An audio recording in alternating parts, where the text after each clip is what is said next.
السلام علیکم سامعین، 19 محرم الحرام اور 7 اگست ہے۔ خبر کا عنوان ہے غازی آباد میں متنازع یعنی غلط پوسٹر لگا، جس کو پولیس نے فوراً اتار دیا۔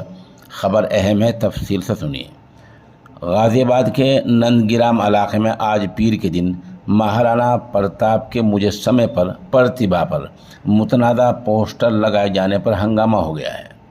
اس پوسٹر پر لکھا تھا، سامان بھائی سے خریدیں، بھائی جان سے نہیں۔ سمجھا؟ پوسٹر پر لکھا تھا، سامان بھائی سے خریدیں، بھائی جان سے نہیں۔ اس کے ساتھ پوسٹر پر نیچے لکھا تھا، نویدک سمست ہندو سماج، یعنی پورا ہندو سماج یہ اپیل کر رہا ہے۔ پولیس نے بہت جلد کارروائی کرتے ہوئے اس معاملے میں 3 نامزد اور کچھ نامعلوم لوگوں کے خلاف مقدمہ درج کر لیا ہے اور ساتھ ہی اس طرح کے پوسٹروں کو اتروا دیا ہے۔